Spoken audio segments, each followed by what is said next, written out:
Hi, my name is Tony Zani, and I'm a candidate for the Utah State Board of Education. Today I'd like to talk to you about the Common Core. I get a lot of questions about it, and there's a lot of misinformation about what is the Common Core. Well, the Common Core is a set of fairly broad standards, and actually Utah has changed it enough that we don't call it the Common Core anymore, we call it the Utah Core Standards. And you should know that the standards right now are under review at the Utah State Board of Education.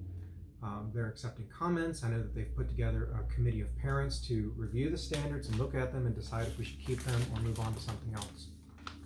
And before this, we had standards in Utah. We've had standards in Utah as long as I've been a teacher here. These standards, in my opinion, are really helpful, or any set of standards or set of guidelines, because as teachers, it's good when we can work together and we can plan lessons together and we have a specific goal in mind. We have something we're working toward.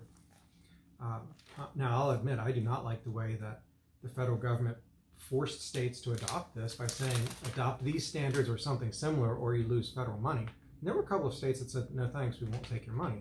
But it's kind of hard when you're in a state that has underfunded education to not accept that money. So we were kind of arm twisted into doing it. But here's what some of the standards are. I just flipped to a page. This is the grade 7 language. First standard, demonstrate command of the conventions of standard English grammar and usage when writing or speaking. I can flip to another page. This is literacy in science and technical subjects, grade 9. The very first standard says, cite specific textual evidence to support analysis of science and technical tests, attending to the precision, to the precise details of explanations or descriptions. So in my opinion, these guidelines are broad enough that you get a goal of what you're aiming for, but this isn't telling teachers what to teach. This isn't saying, teacher, you must teach with these books or these materials, but it is a broad guideline. And in some ways, I'll say it's too broad, because when tests are written for this, there's a lot of openness for what a test question is going to look like to meet this standard. Now, if you want to make big changes in education, you really want to improve outcomes for kids, we need to work on funding, we need to work on reducing class sizes, we need to work on teacher training, things like national board certification.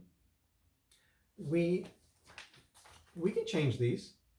Most teachers that I know, they go by these standards because that's what we have, but we need some sort of guidelines to ensure that we're all working toward the same goal, and it helps us work together as teachers.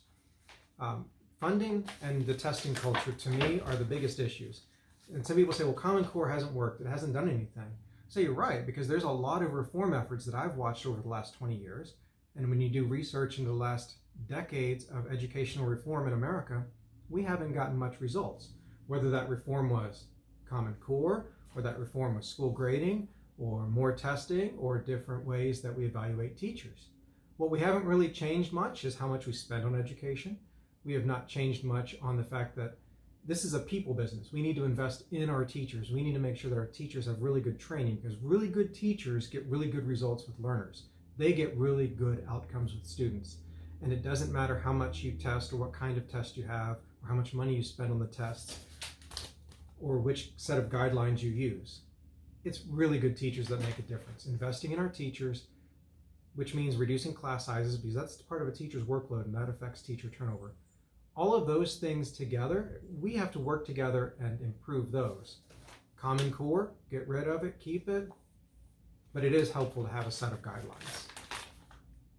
I'm Tony Zani, and that's my take on the Common Core.